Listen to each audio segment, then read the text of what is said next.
예, 전해드린 대로 윤석열 대통령이 통일부의 업무 방향 기조를 직접 제시하면서 이 대대적인 역할 변화가 예상되고 있습니다. 두 분과 함께 정치권 소식 자세하게 짚어보도록 하겠습니다. 윤희석 국민의힘 대변인 그리고 서영주 더불어민주당 상근 부대변인 나오셨습니다. 안녕하세요. 자, 먼저 윤 대통령의 발언과 관련해서 이 김은혜 홍보수석의 브리핑 내용을 한번 들어보겠습니다. 통일부는 북한 지원부가 아니다. 참모들에게 그동안 통일부는 마치 대북 지원부 같은 역할을 해왔는데 그래서는 안 된다. 이제 통일부가 달라질 때가 됐다고 말했습니다. 대통령은 앞으로 통일부는 자유민주적 기본질서에 입각한 통일이라는 헌법 정신에 따라 통일부 본연의 역할을 수행해야 할 것이라고 당부했습니다. 자, 자유민주적 기본질서에 입각한 통일이라는 헌법 정신. 자, 그러면 앞으로 이제 통일부가 어떤 역할을 좀 하게 될까요? 그동안 그 통일부가 설립된 이후에 주로 그 역할은 북한과의 교류 협력, 그것에 중점을 둔 활동을 했다고 봅니다. 예. 그런데 지금 북핵이 고도화되고 또 이 도발 수위가 높아진 상황에서 계속 교류 협력만 강조하는 통일부의 역할을 계속 둬야 하느냐 하는 그런 회의적인 시각이 있었던 것이 사실이고요. 그렇다면 이 변화한 시대상에 맞춰서 통일부가 조금 더 주도적인 역할을 해야 된다. 즉 교류 협력에만 그치지 않고 우리가 추구하는 통일 정책, 즉 자유민주적 기본 질서에 의거한 헌법상의 원칙을 강조하는 그런 우리가 주도할 수 있는 통일 방안, 이것을 수행할 수 있는 통일부가 되도록 역할을 바꿔야 한다. 이것이 윤 대통령의 뜻이라고 봅니다. 예. 자, 그렇다면 뭐 대북 지원부라는 표현도 이제 썼었는데 지난 정부 포함해서 이제 그동안 통일부가 했던 일들이 순전히 북한의 퍼주기 역할만 해준 것이다라는 뜻으로도 읽히는데 어떻습니까? 그러니까 대통령께서 윤석열 정부의 대북 정책, 한반도 정책은 조금 더 강경 일변도로 가겠다라는 건 알겠어요. 예. 하지만 지난 정부의 통일부가 대북 지원, 북한 지원만 했다라고 규정하는 것도 너무 극단적인 생각 같아요. 그러니까 통일부는 여러 가지의 입장이 있는 부처입니다. 기본적으로 헌법에 알려진 자유민주주의 기본 질서에 입각해서 평화적 통일을 추구한다.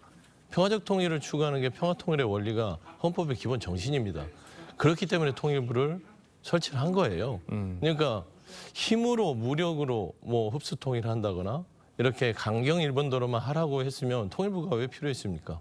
국방부 툴을 하나 더 만드는 게 낫죠. 그러니까 이 대북 정책이라는 건 북한이라는 존재가 굉장히 위험하면서도 또 협력해서 통일로 가야 될 어떤 상대입니다. 그러다 보니까 당근과 채찍이 다 필요한 것이죠. 근데 지금 당근은 아예 버려버리고 채찍만 들겠다라고 했을 때는 저는 통일부의 존폐까지도 논의가 될 수 있는 그런 좀 발언이기 때문에 일단 좀 곰곰이 생각해 보실 필요가 있다라는 좀 조언을 드리고 싶습니다. 예, 예전에도 한번 통일부 무용론이 한번 나오지 않았었습니까? 그 당시에도 이것과 비슷한 상황이었던 것 같은데요. 그렇습니다. 그 통일부가 이 북한과의 어떤 교섭 창구로서의 역할, 그래서 북한을 뭔가 지원해준 역할, 북한 지원부라고 김은혜 수석이 표현을 했는데 그런 역할에 그치고 우리 주도의 통일 또는 이 통일 논의 과정에서 주도권을 갖는 부처였느냐 이 부분에 대한 회의가 있다는 거예요. 지금 이 상황에서 북핵이 고도화되고 북의 위협이 이렇게 세지는 이런 상황에서는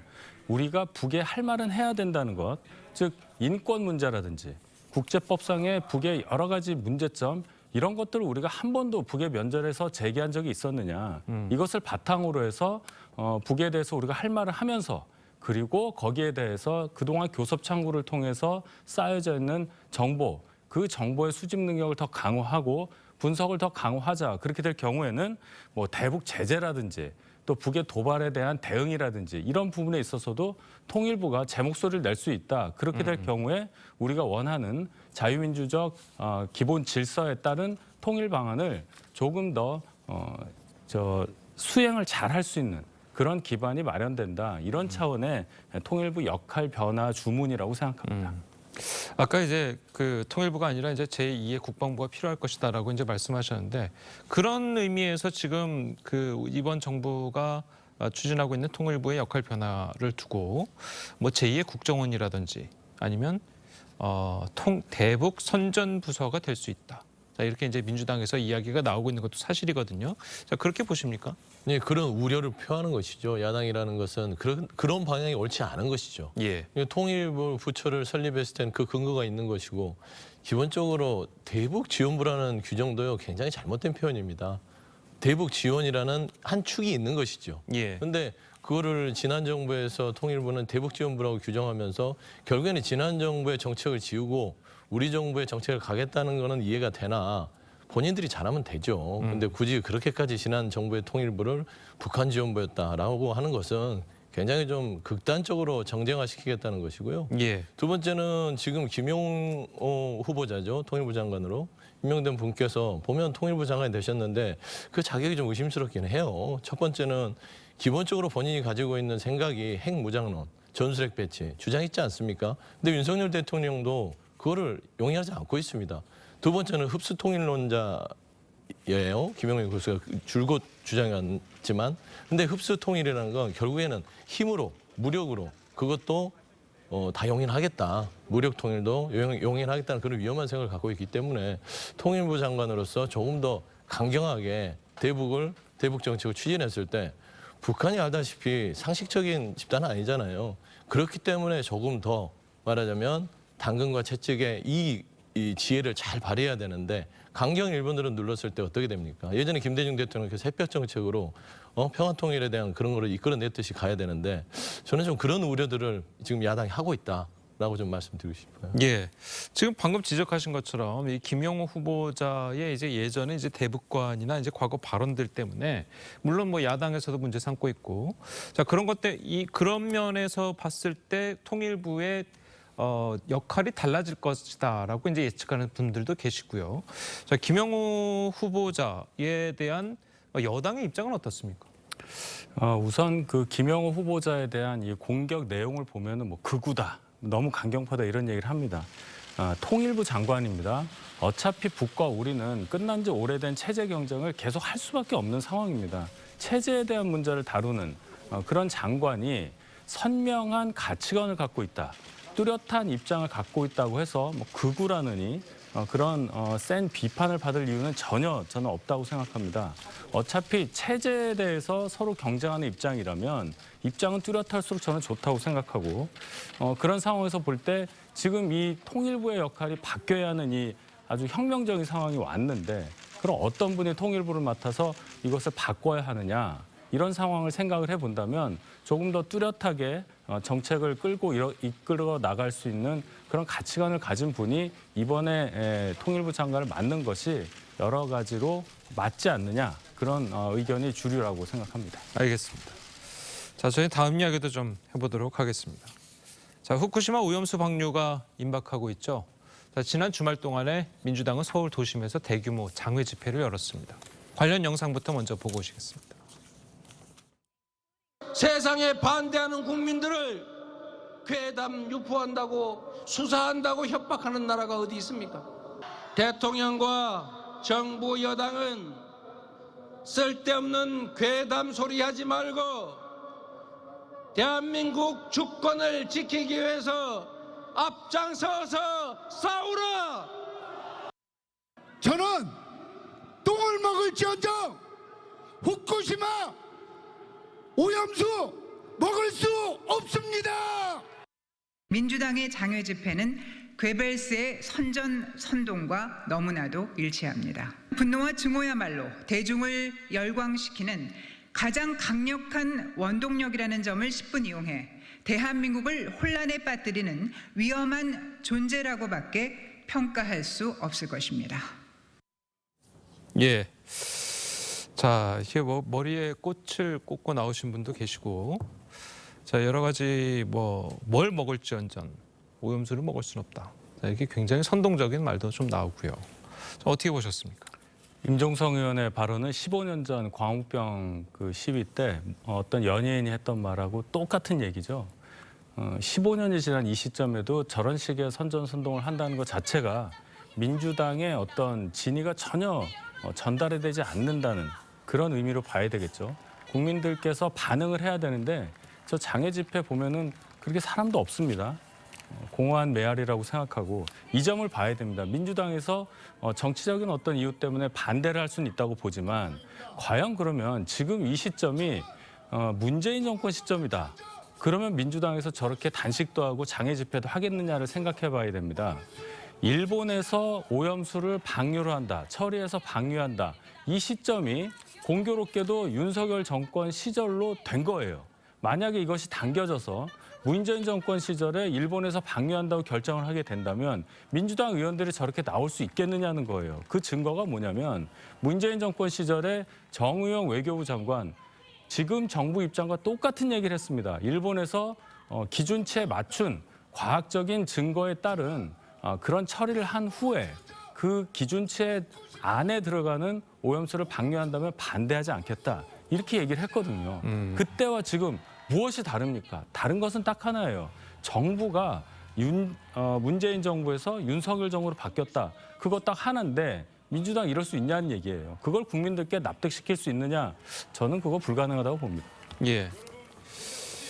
자, 이거 뭐 여러 가지 이야기가 나오고 이제 뭐 물론 저 장외 집회에서 뭐 여러 가지 이야기도 있고 상당히 뭐 도움되는 얘기도 많이 나왔고 여러 가지 말들도 있습니다만 몇몇 저런 그 발언들 때문에 오히려 더 이렇게 언론의 집중 공세를 받고 있는 그런 상황인 것 같은데, 자, 민주당 내에서도 저런 발언 좀 문제가 있다 이렇게 보시나요? 아니면 잘했다 이렇게 보시나요? 뭐 잘했다고 평가할 필요는 없지만 문제가 있다고도 보지 않습니다. 그러니까 지금 현재 후쿠시마 오염수 방류에 대해서는 국민들의 여론을 보면 아직까지도 10명 중에 8명은 우려하고 있습니다. 그게 민주당의 선동에 기인한 바다. 그것도 억측이죠. 뭐 민주당이 아무리 뭐 거대 야당이라 하더라도 국민들이 민주당이 장애 집회한다고 10명 중에 8명께서 후쿠시마 오염수 불안하다라고 얘기하지는 않을 거예요. 그다음에 두 번째 뭐 임종석 의원 얘기를 하셨지만 통상 장애도 투쟁을 가시면 조금 더 거칠고 정제되지 않는 말을 합니다. 그런 스타일로 밖에 나가면 장애 투쟁을 하게 돼 있어요. 예. 그렇기 때문에 저는 이런 부분에 고투리를 잡을 필요는 없고요.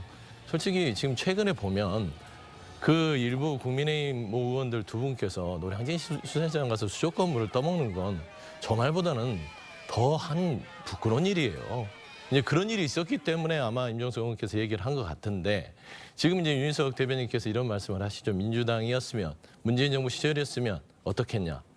뭐 고민이 될 것 같습니다. 어려운 상황이죠. 하지만 분명한 건 국민의힘 의원들께서도 반성을 하셔야 됩니다. 당시 문재인 정부 시절에 후쿠시마 오염수 반대 그 결의안을 서명을 하셨던 분들입니다. 지금 현재 대표도 계시고 지도부도 계시고 원희룡 국토부 장관도 계시고 그렇게 후쿠시마 오염수 방류를 반대하셨던 분들이 왜 정부가 바뀌니까 일본 정부에 적극 환영하듯이 또 입장을 바꾸죠.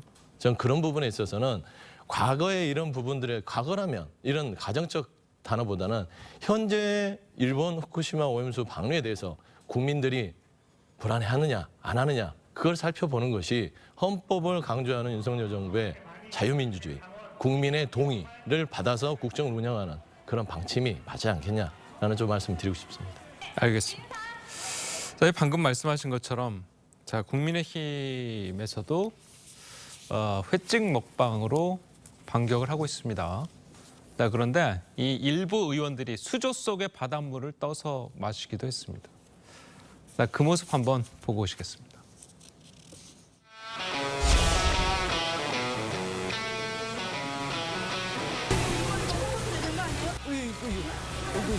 그렇죠. 갑시다. 그죠? 한번 드셔보세요. 이거 완전 바닷물이네. 네. 짭짤한데 이게. 네. 이게 2011년에 방류해갖고 우리 그네까지 온 거기 때문에 지금 방류하는 것보다 훨씬 더 진한 거예요, 이게. 수산시장 수조물을 떠마신 국민의 의원들의 발상 자체가 기괴합니다. 수조 속의 생선들도 황당했을 것 같습니다. 예. 글쎄요, 지금 저 모습을 보신 시청자분들께서 도대체 어떤 생각을 하실지 모르겠습니다만 저도 어떻게 이 질문해야 될지 모르겠어요. 자, 저런 모습은 좀 어떻게 봐야 되는 겁니까? 다소 좀 파격적인 영상이 예. 나왔죠. 저 얘기는 뭐냐면 지금 후쿠시마에서 방류하고자 하는 그 오염수의 오염도가 굉장히 낮다. 그 얘기를 하려는 겁니다.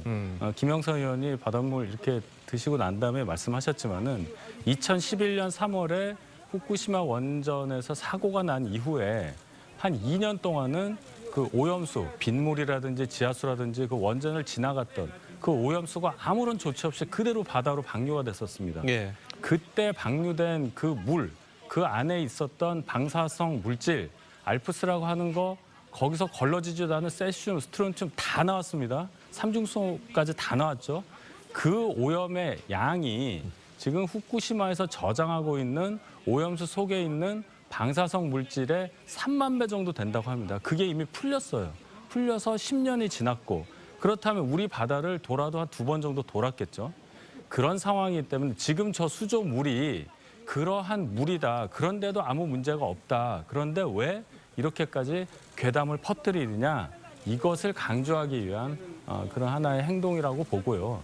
아까 이제 국민들께서 10명 중에 8명 불안해하다고 질문을 답변을 하셨다고 하는데 질문을 그렇게 던지면 당연히 불안하다고 하는 게 맞는 겁니다. 저 같아도 일본에서 오염수를 방류하는 거 찬성합니까? 반대합니까? 하면 반대할 겁니다. 그런데 지금 우리가 외교적으로 일본에서 기준치에 맞춰서 방류하는 것을 어떻게 막을 수 있는 권리가 없습니다. 그리고 국제사회에서도 유엔사나 IAEA에서 일본의 방류에 대한 어떤 조치를 취하기 위해서 검사도 하고 여러 가지 상황을 전개한 후에 곧 방류 여부에 대해서 결정을 한단 말이죠.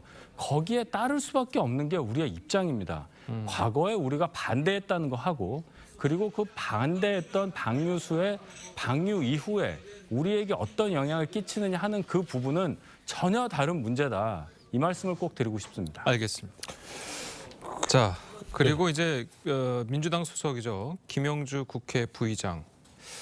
자, 어제 국회 본회의에서 어제가 아니죠. 국회 본회의에서 지인과 일본 여행을 계획하는 모습. 자, 이 논의하는 메시지가 지난 30일에 포착이 돼서 자, 논란이 되고 있습니다. 그래서 이제 국민의힘 쪽에서는 아니 계속해서 뭐 후쿠시마 이 방류 논란하고 여러 가지 이야기를 하고 있는데 뭐 뒤에서는 일본 여행 계획하고 있냐. 자, 이렇게 비판을 하고 있습니다. 그러니까 이제 하다 못해서 물론 김영주 의원의 행태 자체가 국민 눈높이에는 안 좋죠. 뭐 개인적인 어떤 뭐 일정 부분이고 본회의 시간에 개인 일정을 뭐 안 보는 게 맞겠지만 저런 부분들은 좋지 않습니다. 하지만 이게 후쿠시마 오염수 방류하고 무슨 상관이에요? 그러니까 국민의힘이 참 딱해요. 일본 편을 들려고 김영주 의원이 저렇게 한 부분까지 연결을 지어서 후쿠시마 방류가 되게 위선적이다. 방류에 대한 반대가 이렇게 주장하는 거는 비논리적이잖아요. 그다음에 저는 그렇습니다. 국제사회 부분에서 아까 얘기했는데 어쩔 수 없이 막을 수 없다. 막을 수 없겠죠. 하지만 최선을 다하는 모습. 정부가 그냥 막을 수 없으니까 용인하고 받아들이는 게 과연 대한민국 국익을 지키고 국민의 안전을 지키는 지금 국가의 모습인가라는 점은 여야를 따라서 한번 고민해보자. 민주당이 얘기하는 것은 막자가 아니라 조금 더 시간을 가지고 국민들을 안심시킬 수 있는 시간을 좀 벌어보자. 이런 얘기를 좀 드리고 싶습니다. 제가 좀 첨언하겠는데요. 안심시키자는 민주당에서 저렇게 일본 여행 간다는 메시지 왔다 갔다 하면 안 되죠. 지금 잘못 짚으셨어요. 후쿠시마 오염수 방류하고 일본 여행 가는 거하고 연결 짓는 게 아니고요. 반일 감정을 선동했던 민주당 입장이 이렇게 이중적일 수 있느냐는 얘기예요. 만약에 후쿠시마가 중국에 있는 만약에 발전소라고 했을 때도 똑같은 얘기를 할 수 있었겠느냐. 중국에서는 서해 연안에 있는 황해 연안에 있는 수십 기의 원자력 발전소에서 삼중수소를 지금 후쿠시마에서 방류하고자 하는 양의 50배 이상을 우리 바다 쪽으로 이렇게 내보내고 있어요. 바로 우리 바다 쪽으로입니다. 그거는. 일본에서 하면은 태평양으로 나가죠. 자, 과연 그럴 수 있겠느냐. 이 관점을 얘기하는 거지. 지금 오염수 방류하고 김영주 부의장의 행위를 직접 연결시키는 건 아니에요. 그 핵심은 일본 얘기하는 겁니다. 그 얘기를 하시는 거예요. 똑같은 얘기인데 반일 감정을 민주당이 주장한 바도 없고요. 후쿠시마 오염수에 대해서 우려가 있으니 이 부분에 대해서 정부가 너무 일본 편만 듣지 말고 국민 편을 좀 들어라. 이 얘기를 하는 것이죠. 이게 말하자면 과대해서 하는 것이고 이 일본 측의 후쿠시마 오염수와 어떻게든 연결하는 것이고 그다음에 후쿠시마 오염수 방류 자체는 그대로 두는 거예요. 그렇다고 해서 일본 여행을 안 가면 되겠습니까? 저는 그렇게 말씀드리는 거예요. 일본 여행을 가는 거는 가는 것인데 그게 본회의장에서 김영주 의원이 그 처신이 적절했느냐 여부만 따져야죠. 그런데 그거를 일본하고 연결짓는 게 너무 좀 우습지 않습니까? 라는 그 얘기입니다. 아니 한국 사람 없는 데를 일부러 가겠다는 거에서 다 나온 얘기 아니에요. 한국 사람 없는 데가 아니라 내용을 보시면 한국 사람이 별로 없더라라는 대화죠. 그걸 끄집어내서 뭐 일본에 한국 사람이 없는 데를 가겠다? 뭐 그런 부분들까지 뭐 치부한다면 정말 후쿠시마 오염수 방류에 대해서 이 정부가 어느 인식 수준인지에 대해서는 정말 더 우려가 깊을 수밖에 없습니다. 알겠습니다. 어쨌든 뭐 김영주 부의장이 지금 본회의 시간에 개인과 문자를 주고받은 점에 대해서는 당에서도 좀 심각하게 보고 계시는 겁니까? 심각하게 보기보다는 국민들이 마뜩치 않게 생각하시겠죠. 그러니까 그 본회의장에서는 본회의에 충실한 게 맞죠. 그렇죠. 그 일에 충실해야 되는데 거기서 개인 업무로 보는 부분들은 좀 적절치 않았다라고 하지만 그런 부분들은 솔직히 뭐 아주 심각하게 뭐 어떤 전체적으로 당의 이미지에 대해서 타격을 줬다라기보다는 김영주 의원께서 이거는 좀 정치적 책임, 뭐 도덕적 책임 이 부분들은 져야 되지 않겠냐라는 정도 얘기는. 그러니까 일각에서는 그 회의 시간에 코인을 사고 판 김남국 의원과 다를 게 뭐냐, 자 이런 이야기도 나오고 있거든요. 뭐 또 그렇게 보면 볼 수는 있는데요. 일단은 그 개개인들이 의원들이 의정 활동을 하면서 어떻게 아무것도 안 하고 가만히 있겠습니까? 라는 측면에서는 조금 자제를 해야 된다라는 뭐 이야기는 있지만 하여튼 뭐 결론적으로는 국민들 눈높이에는 맞지 않았다라는 측면에서는 뭐 적절한 뭐 사과나 이런 입장이 나오지 않을까 그렇게 보고 있습니다. 알겠습니다. 자, 저희는 오늘 여기까지만 보겠습니다. 잘 들었습니다. 고맙습니다.